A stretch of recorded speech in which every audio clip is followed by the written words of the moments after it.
At InDigital, we know the public safety professionals hold themselves to a high standard. In fact, standard doesn't do it justice. In over 25 years working alongside you, carrying millions of calls over our IP networks, your dedication has inspired us.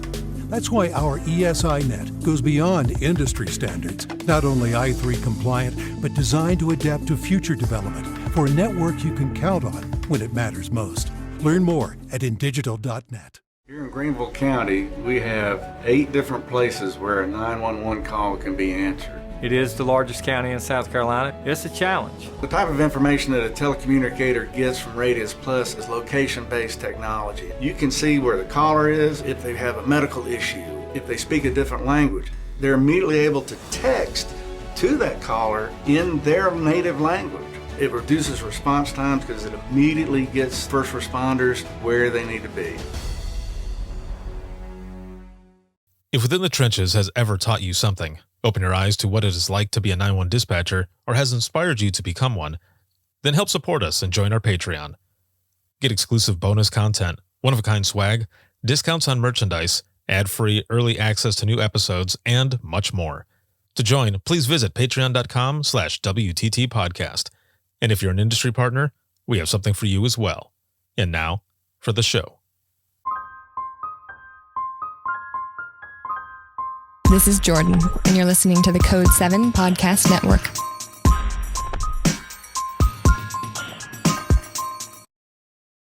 Warning. This episode contains the 3 A's of podcasting: adult content, adult language, and awesomeness. You've been warned.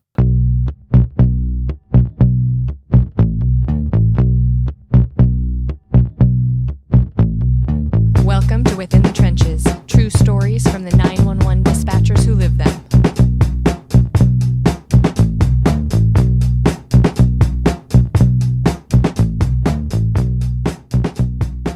Hey, what's going on? This is Ricardo with the Code 7 Podcast Network, and this is going to be Within the Trenches, true stories from the 911 dispatchers who live them. This episode is sponsored by InDigital, as well as Rapid Deploy and Carbyne, and this is going to be a Carbyne exclusive episode. There has been a lot of stuff going on, and as always, a big shout out to the patrons. Just got a couple new ones here, and thank you all for being patrons of the podcast. We got a lot more bonus content going out. I just put out the audio version of Open Mic Live last night. It was a lot of fun. If you were there, you know. If not, make sure to check out Open Mic Live every Thursday at 9 p.m. Eastern Time. That's on Facebook, Twitter, as well as YouTube. And it's just a live broadcast where we go and we check in with each other to see how everyone is doing. And we share funny 911 stories, sometimes just funny stories in general. We're just there to laugh, because laughing is good medicine. We forget about all the stuff that's going on in the world, and we just get together and share, and it's a lot of fun. So if you have not had a chance to do it, check it out. It is an excellent, excellent time. So we're going to jump in, and I've got my guest here. I've had her on in the past, not only for a main episode on this show, the flagship show Within the Trenches, but also for the Dispatchers Roundtable. So it has been excellent. I'm glad to have her back, because we're going to be talking about an article that she had recently put out, and this was something written out for Carbyne, and the article is called "The Past and Future of 911." So I am excited about this topic to be able to talk with her. And my guest is Roxy. She's the director of Lyon County 911 out of Kansas. Hey guys, What up? What is going on? Does that make me an OG of Within the Trenches if I've been on 3 times? Yeah. Is we there can like say a that? title? Well, I think you would be an OG of the Dispatchers Roundtable. So Dan Wright out of Alabama, he kept telling me, Baldwin County, he kept telling me, he's like, dude, you need to make some OG shirts for like the first 10 guests that were ever on the podcast. And I actually made a design. I made it where so it would be OG right on the chest, but the O would be the headset of my logo, and then the G, and then so original. Take my money. But I'm pretty sure you're on one, maybe two of the dispatcher roundtable within those first 10 rounds. So There you boom, go. OG right there. There I am. So how have you been? How have you been doing? I've been okay. I think like all centers, we've been struggling with some short staffing. So I've been wearing some dispatcher hats and director hats and trying to, keep the doors open and the ship afloat. So For sure. Yeah. So I was talking with a lot of people at the Michigan conference, and that was, a big thing as well. Everyone is hurting, being short staffed and such. And I believe my good friend April Heinze, who is the yeah, PSAP and operations director for National NINA, she was recently on an episode of Good Morning America talking about this. yes, she's so cool. Yes, She's the coolest. And she's a legend. I love that it's starting to kind of become a national conversation. I Mhm. mean, everywhere in emergency service, we're struggling to find people and keep people. And I think there's some reasons for that. So I'm glad she's putting it out there for sure. In your opinion, what do you think the issue is? Do you think it's just, there's a lot more places that are starting to, pay more for way less stress and people are like going there, or I mean, what do you think it is? I think that's a huge part of it because Hmm. here in my city we have five manufacturers, and on every corner you're seeing, hey, get paid $20 an hour, $25 an hour. I can't compete with that. So Hmm. we try to find ways to market our center as a good work life balance and a good culture. And we have ways for you to be creative. We have a TikTok channel and a YouTube channel, and so ways that our staff can kind of show who they are and what kind of people they are. And so we have definitely raised our wages, but Hmm. working in government, Ricardo, you can only go so much in Right. salary. So we've tried to look for other ways to market ourselves because it's tough when they're seeing that $25 an hour on every corner. I can't compete with that, and we're asking them a lot from them for a smaller amount of money. So Yeah. that's a huge issue. You know, I so I haven't seen this in a while now because it's it was probably a few years ago, but the some of the directors in the state of Indiana, they I can't remember what it is that they do, but they they're putting out information on there on what the salaries are, and some of the directors even were making less than I was as line level, well, not just line level because I was supervisor as well. So the amount I was making as a supervisor was like 10 or more K than what a director in a smaller center in this state that I'm in now makes. And I thought, man, like how are they keeping people? But, a lot of that as well, I think, I've always been told, and I kind of feel this way myself, is that um it's not for the money, right? It's not for the money. You're Yeah, there because, it's your calling, it's in your yeah. blood, you love what you do. I know it was like that for me and a lot of other people that I know, and you as well. Yeah, I mean, I don't think you can spend any significant amount of time in dispatch if it's not something that's in your blood, Right. and something that you were meant to do for sure. So Yeah, exactly. It's man, it is a hard thing for sure. But there are some things that I think have kind of helped in a way because there've been a few times where I thought, you know, there's a lot of new technology coming out and I yes, kind of want to go back so that I can try it. but I think that technology actually kind of goes hand in hand with the staffing shortage Mhm. because we've got to make the most of the people that we have. So we have to try to make our workflows more efficient. We Mhm. can't do it the way we've always done it. And so technology is going to play a huge role in that. So we can do more with less for sure. Right. Yeah, exactly. And going through this article, there's just so many good points to hit on it. And so I wanted to, after I've read it here and all, I want to go over this with you now. If you Sure. can, for those who are watching and listening right now, this article is called "The Past and Future of 911." How did you come about writing this article here for Carbyne to begin with? Well, the sweet people of Carbyne approached me after the National Nina conference in Hmm. July. Was it July? I feel like the months are Yes. running together. Yeah. And asked me if I had anything that I wanted to write about or say about 911. And people who know me know I never miss a chance to talk about the best thing in the world, 911. Yeah. So I took him up on it, and we kind of went back and forth on some topics and landed on technology and just kind of what a lay person like me feels about technology, not Hmm. somebody who's actually working in the industry. And this is what we came up with. So I want to start out. What we're going to kind of go through some of the sections here, and this first one is location in the past, and you kind of talk about some of the differences from the first center you were at to the second one.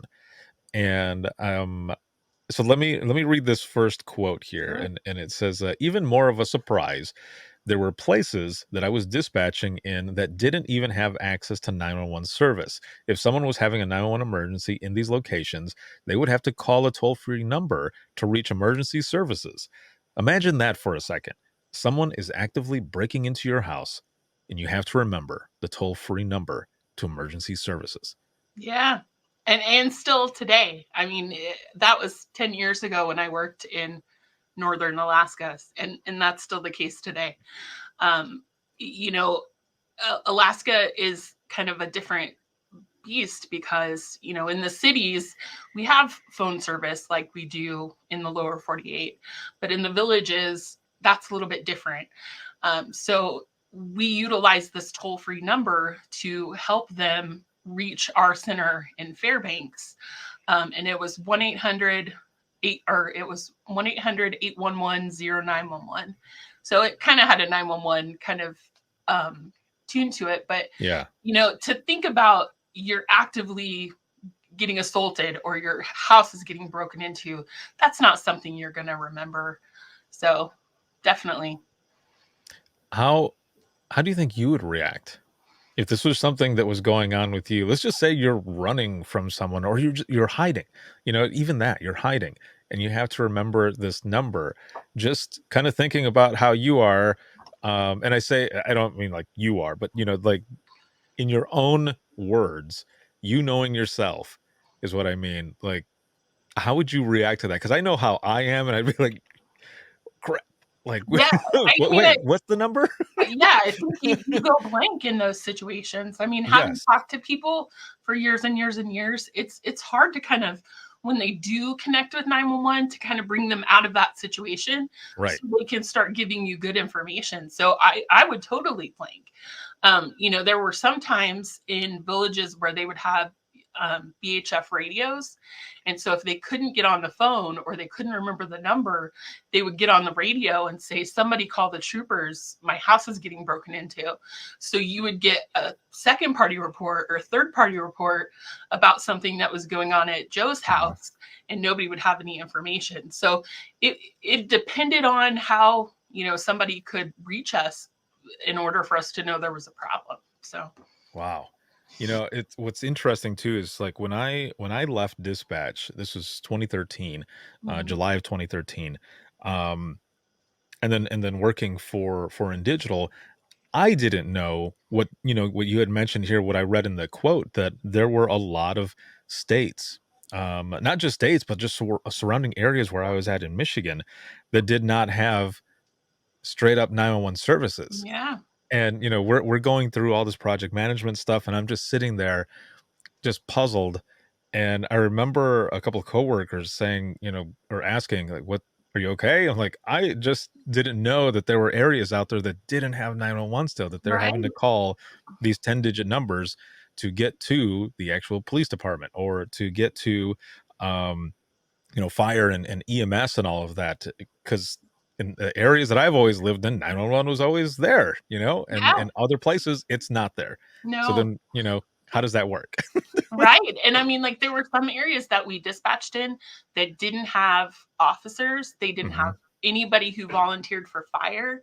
So if you were in a village and your house was burning down and you didn't have anyone in that village currently that was a certified fireman, you just have to hope people would get buckets and, try to, yeah, literally. So, Right. I mean, it's really, I think people need to understand there's people out there who are barely getting emergency services in this country. So, Oh, man. Well, so there's another quote from this section here that says, "Many of us take for granted the basic systems and tools we utilize daily to do our jobs. We forget that there are others out there who would kill to have what we have at our disposal." So let's talk about that a little bit, because there were some differences, right? Again, from one center to the other, where there were some things that you had or didn't have, and I can relate to that fully, because when I first started out dispatching, small police department, Central Florida, the CAD system was actually created through like Excel. Um, One of the dispatchers there was also going to college for, I don't know what type of computer science degree he was going for, but with his knowledge, he ended up creating a CAD system out of like Excel. So yeah, that's what we were using. And the radio system, like everything was different. Again, small police department, there was maybe 12 sworn officers that included the sergeant, lieutenant, as well as the chief. And then I think there was only about 4 or 5 of us dispatchers, 8 hours on, just us alone at a time. But then when I made my transition back home to Southwest Michigan, when I was working in the central dispatch, then there's 3 of us on at the time. There's more screens. The CAD system is completely different, streamlined, and it was, I wouldn't say it was completely overwhelming, but it was definitely an eye opener on how right, different some of those things were. right, right. So when uh, I started in the center that I direct now, so we Hmm. always had CAD, we always had phase mapping, we always had, the best of the best of the best, right? Hmm. So when I got the harebrained idea to move to Alaska, I just thought, hey, they would have some of what I was used to. Hmm. And we didn't have CAD. We wrote radio logs on paper. So it was a whole bunch of paper on a little clipboard. We wrote out call cards for every single call. So if somebody called in, we had to write it out, and then we would keep the little cards in front of us to put the times on. And there was no mapping.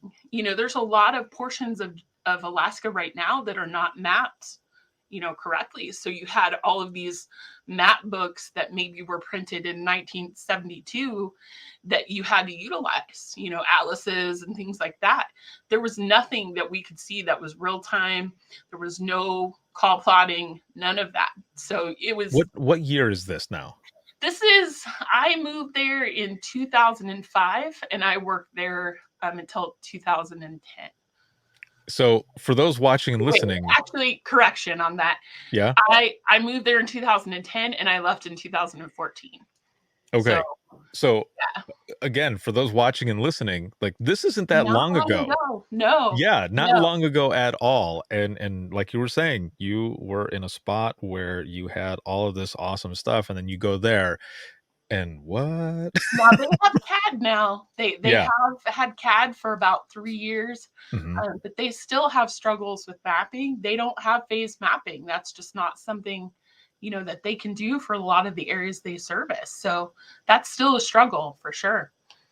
And to think also that so let's see, I think it would have been 2006, 2007, maybe the system that we had would go down, the CAD system that is, Hmm. would go down at 1 in the morning and would not come back up until 4 in the morning, because it had to do like a backup and some maintenance or whatever. Yeah. Every night this happened. So when it would hit 1 in the morning, like we would tell the officers, anything that you get after this, do not ask for your numbers, because you are not going to get a complaint number until we go through and start adding everything Right. in, because everything is on paper. And I remember some of the newer folks, they would say, okay, wait a minute, so the system goes down, what do you do? So what do you do then? Like paper, pencil, mark down your times, write Yeah, down what everyone is saying. Really? Like, yeah, yeah. yeah, that's what we I have to mean, do. I remember Friday nights where we had 7 posts worth of troopers, so like 45 troopers on a Friday night just going. I mean, you'd take Oof. 20 pages of radio history in a shift. And maybe one time Snoop Dogg came to Fairbanks and Uh-huh. he was in this like outdoor concert at a bar there. We probably had 150 calls of loud music and we had to write every single one of those out in Oh, a shift. jeez. So I mean I laugh when people are like, you have to write those out? Yeah. Yeah. Yeah. Thanks, Snoop. Oh man. Yeah, those were some of the it actually, even though it made it a little bit harder, it was kind of fun, doing some of that stuff too. And probably people listening to this are like, you are dumb, because no, that's not fun. But I don't know. There was something about it that I dug. And then after the maintenance was done and everything, of course, the officers would be calling up. We're like, we're still typing all the stuff in. Yeah. Hold on a minute, dude. Jeez. But yeah, you don't just the way all of this is, um you don't know what you have really until it's gone, and then you're Yeah. just kind of there like, oh. I was like, what did I do? Right. Oh, Oh, but yeah, there's always something, and there's always a way to get around it as well. You sure. got the cards, you got everything else, you got all these maps, and but it continues. And now, technology is getting better, of course, but like we've been saying, there's still places out there that don't have it. Now, the next section is called the importance of real-time location. Before we get to this part, though, I wanted to kind of talk a little bit about the ringtone. So, in the article, you mentioned how some of the calls that came in, if they were out of the area, they had a different ringtone. So, I kind of like that, because it definitely helps you kind of prepare for what you're going to be getting Yeah. into. Not so much the situation, but the fact that you already know, once you hear the tone, that it's out of the area. So, if there was a map book there or something, you're like, get ready, because Right. this is going to be something we have to search for. Right. So the village line used that would be the 1-800 number or anybody Hmm. who called out of the local area. And it did have a different tone to it. Hmm. We served 28, I could be wrong there, 25, 28 villages at the time. Now it's much more. But it kind of got your ears ready to listen for those outside cities. So it was definitely helpful for sure. Well, and that's better than so a good friend of mine, Krista, who I had on the podcast yesterday. She is on the, I think would be the southeastern side of the state of Michigan, and the way their phone calls come in, it's it's kind of it's not so much a random thing. Like, it goes down the line, Mhm. but if you're not paying attention, it just goes through. So one of the things that she was telling me was that on like Mexican night, when they have like tacos and stuff like that, Mhm. she goes, it'll happen where you go to take a bite out of a crunchy taco, and all you hear in your headset is boom boom, and the line is hot right after that. I said, are you serious? And Wow. she goes, yeah. She goes, there's no time. So all they end up hearing right away is it's like you crunching as they're screaming or something like that, because they need help. But that's Yeah. the way their system is. So where yours, it was a different ringtone for those out of the area. The way they have it currently is call Ooh. comes in, and she said the tone was almost like Law and Order when it does the transition, like Oh, dung dung, yeah. yeah. And then the person's there. And Wow. if you're eating, good luck. Sorry about your luck there. Yes, yeah, is the craziest Ugh. thing. So the importance of real-time location. So there was a quote in here. I want to read this and kind of have you, talk about this a little bit here. So it says, as I answered, all I heard was screaming and almost deafening crying. I still remember the sounds of crying today. I announced myself several times in an attempt to ascertain what was happening there. The cell signal was not good. The call kept cutting out, and I only heard fragments of words: dead, shot, gone. Oh God. I was able to make out a city name that I was not familiar with. All I had was a number and a handful of words to go on. So what exactly happened there? So, I had worked in Alaska for about 8 months. Hmm. I I would kind of venture to say right here that I was kicked out a little early for training because of staffing. We all know that. Right. So I'm 8 months in, and just trying my best to be the best dispatcher I can.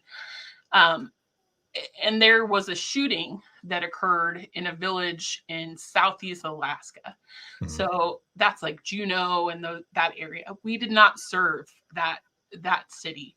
Um, the individual who had called me was the chief of police, and he had recently moved there from a village that we serviced. So he remembered the 811, 911 number that was just stuck in his brain. Hmm.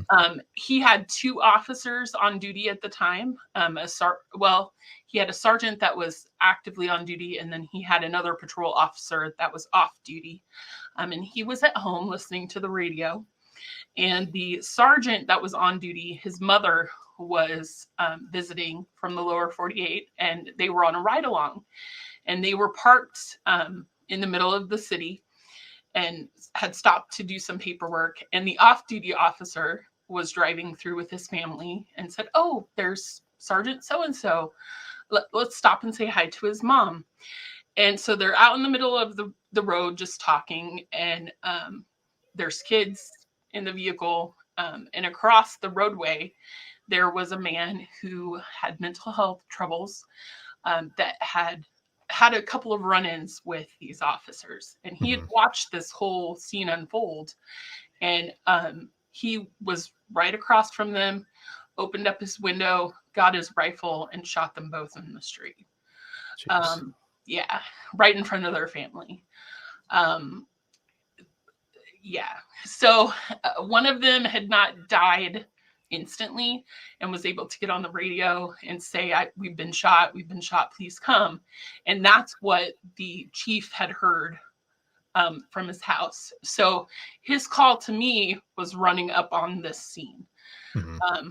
I didn't know that at the time. So everything I was hearing was him just coming into this and seeing what had happened. So that kind of ties into this next quote, and I feel this. I've only worked 2 incidents where I've heard shots fired, Yeah. and your quote here, I'm just going to go ahead and read it because it definitely fits. And it says, as emergency telecommunicators, we've all felt that feeling before. The uncertainty that comes when you realize you may not be able to help your caller. Your palms get sweaty, your heart races, everything comes into laser focus as you try to think of ways to help. You start to feel sick. So, this is not just for the callers, this is for, our field responders as well, who are out there. And I can't even imagine, if you didn't have a location or anything, that helplessness, continues, especially when there are, officers sometimes that will check out somewhere and they don't tell you, right? Right, right. And this was an area that I didn't service, so I Hmm. didn't know if there was a trooper there. I had no idea. And so luckily we did have a wildlife trooper there. That we've talked about that before, that there's law enforcement troopers and wildlife troopers. Hmm. And luckily there was a wildlife trooper there, that I wasn't aware of at the time, that came up on the scene a little bit later and got things secured until we could get help. But we didn't know where to start. I mean, this wasn't an area that we serviced. And, Hmm. Unfortunately at the time, I didn't really know how to help them. And my supervisor in dispatch basically said, I don't know why you're so upset. These aren't our people. Yeah, What? yeah. And so I had to call our patrol sergeant, who, God bless him, every single year on the anniversary of this, I try to tell him how thankful I am for him, because he was the only reason that we were able to figure out how to get them help. Once we were able to find, okay, this is the area, He helped me start making calls to surrounding agencies that we thought could come there, because they could only be reached by boat. So like Juneau SWAT team had to come by boat to get to them. Wow. So it's a very different situation, but I thank him every day, because I was left to basically figure that out on my own. So And that is one of those things, right, where we are left in a way to figure out things on our own, and, yeah, and you have to think on your feet, but also at the same time, 911 doesn't stop. nope, You're dealing with one thing that could turn into two different things depending on how many people are there, how busy it is, if you have to answer another call. right, But yeah, the emergencies don't stop. So there's just even more overload there with everything that is going on. But just the same with callers. There would be times where people would call in, they would we had an enormous gaming area, yeah, and people would go out there and they would get lost. They would go off the trail and they would get lost, and they would call and they'd be very upset, for obvious reasons. And um sometimes it wouldn't come back with a phase one or a phase two on their location, and or just all right. Well, there would be at least a phase one. It was just the phase two wouldn't come out. So then you have to think on your feet, like, okay, what are we going to do? What do you see? What is going on around there? Where were you at before? How far do you think you are from your car? And then, having an officer go by, just, hitting the sirens, putting on lights. Do you see yeah, any of those lights? So there's so many different things, but also at that same time, because of how they're feeling, just kind of how you say here, your palms get sweaty, but you are laser focused in trying to help that person, because that's what you're there to do, right? But there's yeah, also that helplessness, like you want to reach through the phone and be like, take my hand and let's go, and, yes, and obviously yes. you can't, but that's how you feel. Yes, there was, I'm sure you've heard of the movie Into the Wild. Hmm. And that bus where that man passed away was still in the woods when I worked in Alaska. And I remember there were every month somebody trying to go to that bus. And one time we had some tourists from Switzerland who tried to cross the river that you have to cross to get to that bus. And the boyfriend called me while they were in the water, and he couldn't hold on to her anymore, and he couldn't tell me where they were, just that they were by a big tree. Hmm. And they couldn't give me any more, and the trooper is trying to come up the pathway that they had hiked. And I said, you gotta hold on. And that, when you said you want to reach through the phone and just hold on to them, that's exactly what I felt like. Like, if I could just hold on to her for another minute, he'll get there Right. and save her. And it just doesn't always work out that way. It really Right. doesn't. Yeah. Yeah, it's almost like our wanting to reach through and hold them is Yeah. really like our voice. That's what they're holding on to, is our Yeah. voice as well throughout that entire time. And us doing the same thing, holding on to them by hearing them, knowing that they're there, by still being able to hear something. That's how we know, like, okay, I'm holding on to them. We're okay. It's Yeah. okay. We're We're okay gonna make it. together. Yep. It's oh man, it gives me goosebumps. it's it's a crazy job. Yes. Yes. And I think in those moments, while they're awful and heartbreaking Mhm. sometimes, that's the best parts of the job, is that feeling that you're responsible right in that moment for keeping those people together and safe, and you're the tether. And Mhm. when you can actually feel that tether through the phone, that's something that's the greatest and most heartbreaking feeling in the world sometimes. Right. Yeah, yeah, Yeah. it's definitely bittersweet, right? Yeah. It with almost every call, because where it feels very, good, that comforting feeling that you're there, that you're helping them. When it gets to the bitter part of it, if it does end up being that type of call, that also is how it sticks with us Yeah. too, right? Those are the Yeah. ones that stick there, and you're like, man, if what if I would have done this, or what if I would have done that? And that's when we get into kind of like blaming ourselves Yeah. too, when something doesn't go the way we hoped it would go, because we just take the blame on, which Right. sucks. Right. And But it's like in this scenario, I didn't have the tools to do my job effectively. I just mhm, didn't.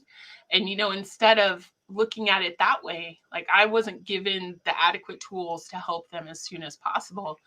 I took all of that on myself, mhm, So I remember the next year I spent my downtime learning all of the cities in Alaska and where they were, because I didn't want to ever get caught again not knowing where somebody was. Because that's truly what it was. I yeah, knew my area, but I didn't know any other areas. And so I projected all of that into learning every single city in the state of Alaska. And I didn't need to do that, but because I wasn't given the right tools. But, as dispatchers, we always take that burden on and mhm, take that blame. And so I think that's part of why I think technology is so important, is because you're giving your telecommunicators the full tools that you can to do their jobs. And I think we talk a lot about wellness and we talk a lot about closure. When you feel that helpless, that affects you. yeah. That's an impact. And so I think this is a component of wellness that we're not digging deeper into, or truly. Right. And so, for me as well, I don't remember what call it was, but I remember it was a medical, and it drove me to pretty much memorize all of the cards for EMD Yeah. because I wanted to be more efficient. I wanted to streamline myself and be that much faster for whoever I was helping, Yep. and going through and going through and going through, and it almost like I was still flipping my cards, but I was way ahead of me flipping because I already knew where to go from the questions and what to say because I took that time, like to learn the surrounding areas. I took the time to pretty much memorize those cards because I wanted to do an even better job than what I was doing already. It was, really pushing myself to the limit, but it was for the greater good of helping, those who were calling in. But at the time, that's how you look at it, is like, Hmm. I'm doing something to make myself better.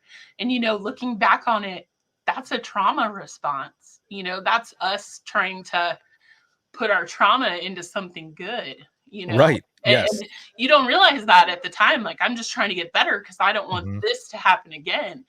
And it's trauma. That's pure and simple. Oof. Yeah. You're right. You're definitely right. As you were, describing, the tools and everything, there's a quote here too that I pulled out that says, I truly believe not having the ability to properly do my job had a huge impact on me, having to waste valuable minutes trying to locate these callers, and to not have at least a starting point for my responding units was a feeling of helplessness that I can't begin to describe. I That hits home. When I read that a few different times because you made me flash back to a few times where I was in dispatch, and this is before, these industry partners are coming out with different locations and everything, or be able to accurately pinpoint where people are at, Yeah. and taking cell phone calls and then them hanging up and me not having a location because they couldn't get it out, and it was only phase 1, and then finally came in phase 2, but like the location just didn't seem right. So Yeah. then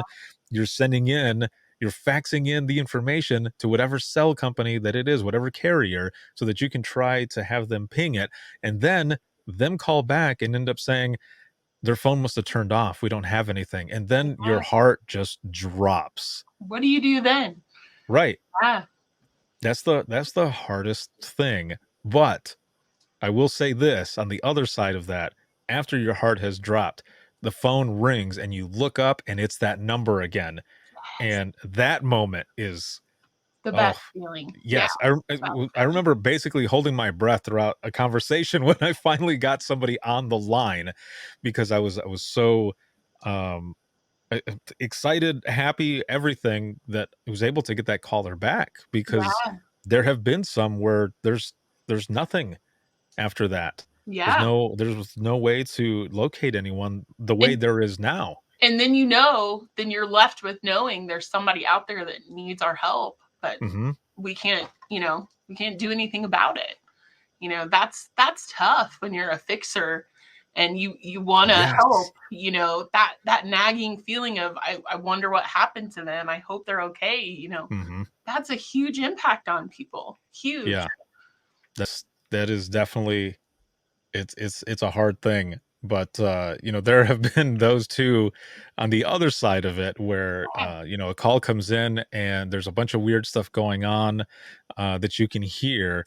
And I'll give more detail here. This one is kind of a funny one, but there was two guys that were arguing with each other, and I thought, oh, okay, maybe this is a domestic or something, or there's these guys are about to get into a fight.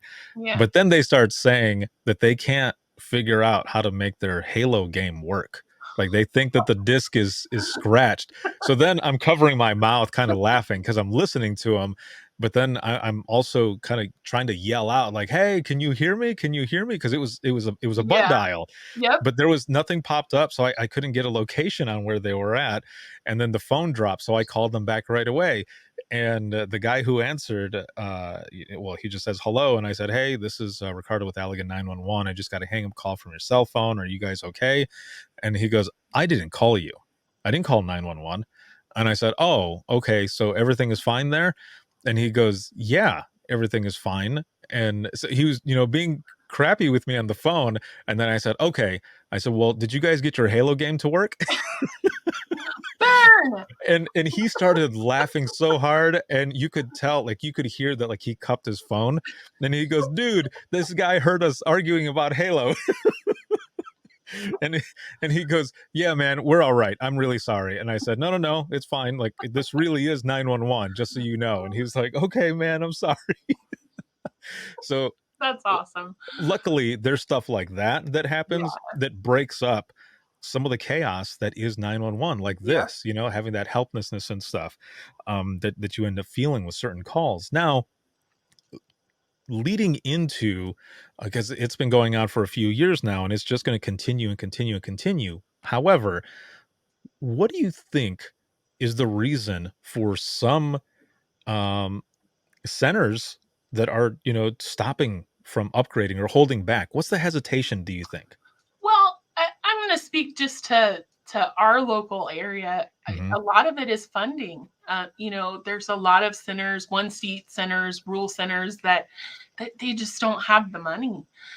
We're lucky in Kansas that we have a statewide NG911 deployment. All but a handful of our counties have NG911, but as far as adding to that, there's some of these counties that don't take in enough 911 funding to support getting upgraded technology. So I think some people don't understand where they could go to get extra funding, that there's grants out there.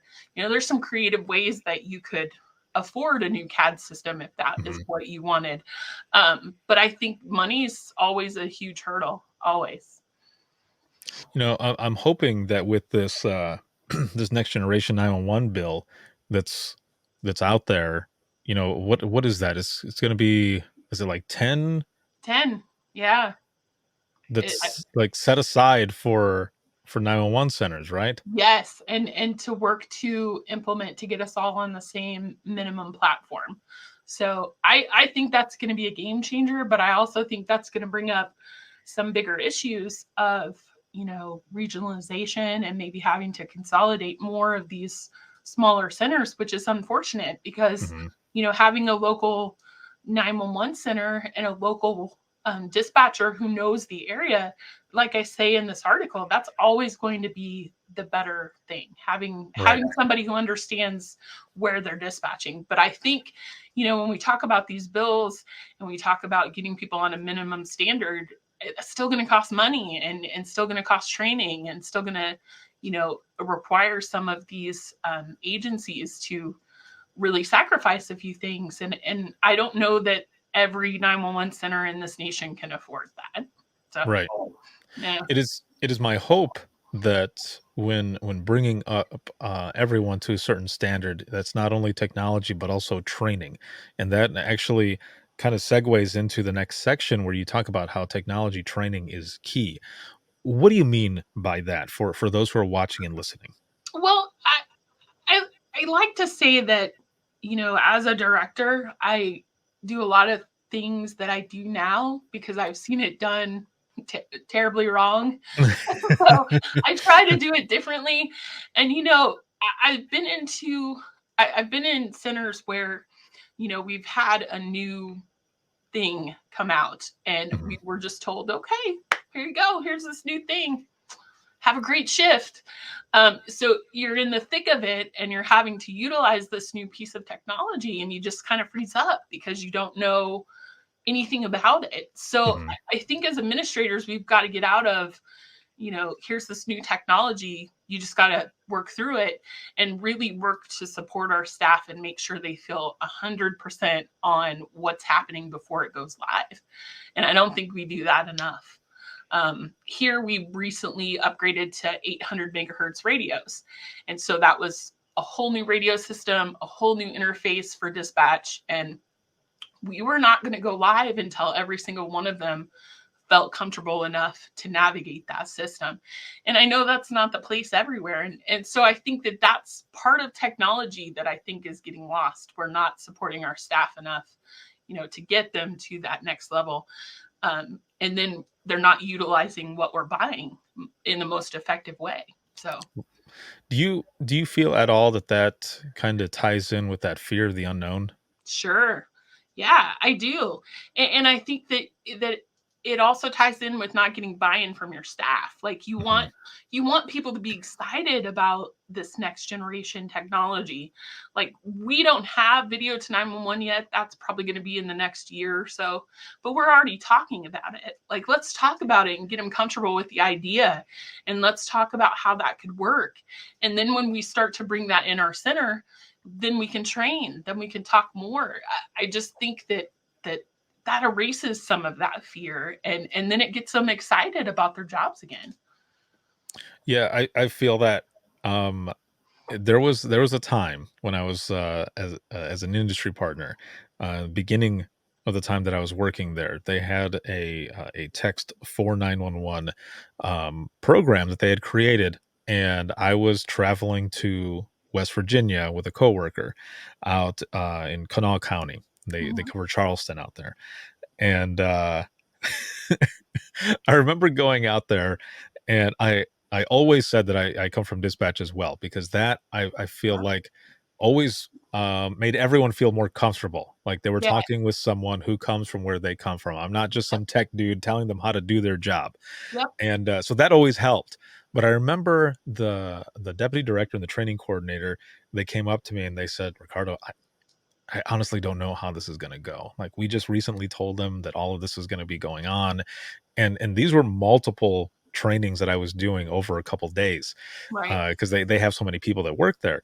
And I said, "Okay." I said, "Well, it'll probably be fine, man. Don't worry about it." And they said, "Well, we're more worried about our more seasoned dispatchers that people don't like change, and I don't know how they're going to react with it. So if they give you any crap or anything, I'm sorry." And I was like, "Nah, man, it'll probably be fine."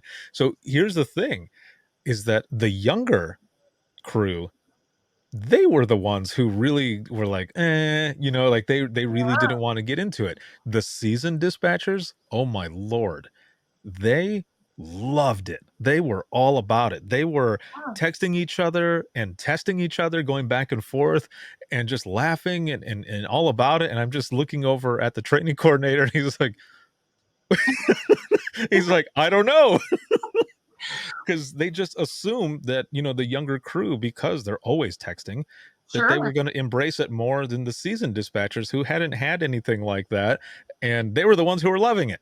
Well, and you never know. You never Yeah. know. I mean, I bring new things all the time, and you never know. Like the Hmm. ones that I think are going to be really into it are like, ew. But that's the thing. We have to start creating a culture. I always love it when Tyrell talks about, this is the way dispatch is moving. So you either need to move with it or you need to move on. And Right. our center is going to be the best center in the nation if I can help it. And I want every single one of my staff to play a part in that. And, like it or not, 911 and technology, they go hand in hand now. That is what 911 is now. And so, I think we all have to kind of have some real talk too. You either get on the ship or, we're going to leave without you, because Right. this is what's Ship going out. to serve, this is what's going to serve our citizens in the best way. Right. Yeah. Not only the citizens, but if you happen to be the one who's calling in yourself, it's going to help you as well. Yeah. And you're going to love the fact that it's there. And Yep. hopefully it doesn't get to that point, right? Where someone is just not on board. They still want to do the job. They're not fully on board. So they're not so much half-assing it, but, just begrudgingly, I guess, doing it, Yeah. because, sometimes we learn the hard way, right? And it would suck to have to be the one on the other end calling 911, and then seeing that, taking something that extreme to be like, oh, this does help, this is Yeah. a good thing, Yeah, this exactly. is let's just we're in this together, let's just Yep. do this and jump in. Now I do have to ask, as you were mentioning Mhm. video to 911, and I've asked this numerous times to other people, but one of the things that we struggle with is closure. Do you Yeah, feel like, in a way, maybe just a little bit, that by seeing some of what's going on will help a little bit of that closure? I mean, it's trauma either way because we're seeing it, sure. right? Yeah. But because we know, most of what's going on, by seeing it, what do you think? What are your thoughts on that? So I love that you asked that, because initially I was completely against video to 911. Like, Hmm. No, thank you. I don't feel like there's enough best practices yet. Right. Why not? Why not try to help create those? But I've listened to you, I think, in an open mic live once, right kind of after we had started talking about that locally, Hmm. and you mentioned video to 911 and about closure, and it really changed my mind about it. Because think about all the times you take calls and you blow them up into this huge thing, and then an officer goes on scene, or a paramedic goes on scene, and it's really not even that big of a deal at all. you Yes. know Thinking about it from the closure perspective, it really it gave me a complete 180 on what I thought about video to 911. So, that's kind of how I'm spinning it here, is think Hmm. about all the times that you think it's something that's a level 10 and it's really a 2. Right. We'd be able to see that and have that opportunity to have the closure. So thank you for changing my mind. Really. Hey. Yeah. And You know what? You're welcome. I will say this. There was, oh man, it was like 2 or 3 years ago. Whenever it was the 50th anniversary for 911, the the IAAD was reaching out to different folks, and they wanted some articles written, like our own thought on what 911 would be like in 50 years. yeah. And I remember sitting there, and I had been thinking about it and thinking about it. And then I just started writing. Like, it just popped in my head, and I just started writing. And I wrote this article, um, like a log entry from, um, between different dispatchers, one in the past, one in 2016, and then 150 years ahead of time, and reading it from that perspective, like finding it and reading what happened during that time and how it got to present. And I talk about like AI and a bunch of different things, how, the human factor was lost in a way, but we were able to get it back. And that video had come out, and that the issue that was bothering us the most was not so much completely remedied or anything, but it helped with the closure aspect of it.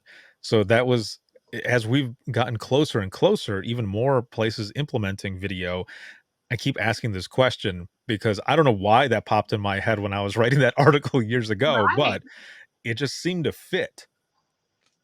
I agree. I think that I think we're building it up a little bit too Hmm. much in our minds of the negatives, when, I've been trying to ask myself this year, instead of what's the worst that can happen, what's the best that can happen? So I what's the love that. best that could come from having video to 911? What's the best Mhm. that could come from us moving from our EMD cards to ProQA? So I think that that's a culture shift that needs to happen across our profession, is thinking about what's the best that could come from all of these new advancements, and what's next? What's the next big thing? I would love to see somebody on the front line say, hey, this is what we need, and let me invent that. I think that would be amazing. But I think we're just so stuck in the worst case scenario all the time that, we don't see what could come from all of these great things that our industry partners are creating and that are yet to come. Well, it's a new day, Roxy. Yeah. And conversations like this definitely help move that along, because someone is going to listen to this and they're going to start, the wheels are going to start turning. Maybe somebody out there has an idea already and they Yeah. haven't really thought about it, but listening to something like this or other conversations, it moves that person to get going. And then bam, we have something even more new, something even more Right. helpful for 911. Yeah, and like I tell my folks, you can lead from any position. Hmm. You can be a leader from anywhere. So if you have that next big idea, why not? What's stopping you? You can be that person. You could be Ricardo someday. You can be anything. So I would love that, to see a frontline person have this next big idea, and it helps all of us. That's amazing. It has been awesome to have you on. And as always, talking about all of this, this is some excellent, excellent information. I'm going to make sure to put the link up as well Great. for your article and share it out there so that people can read the article in its entirety. But as we go into the wrap up of this episode, for those who might be on the fence about moving forward with certain technology, and I say this because when we started implementing text for 911 here in the state of Indiana, we had this plan to go statewide, which they are statewide now. All of Yeah. the 2016, they completely ended up being fully out there, green light. But there were some centers who were still on the fence a little bit because they were worried that texting was going to completely overwhelm them. But Right. I had told them, as well as others, that the state has a good public education campaign, and that is probably key to letting people know that this service is not to take over voice. This is like a last, effort. If you can't get through and voice is not enough, text. So that's what they were embracing, and they jumped on, but they were hesitant for a little while. So for you, moving into a lot of this new technology and everything and embracing it with your folks, for those who are on the fence, who are listening or watching this, what is some advice that you have for them to kind of move forward? Technology in any form is never going to replace you. Hmm. We need strong, quality people who know the location and the areas that they're serving, and know the people that they're serving. That is never going to change, no matter how much technology comes out there. So number one, you're always going to be needed. Second, I think that it's okay to be scared to learn a new thing, and it's okay to be unsure about how that's going to work in your center.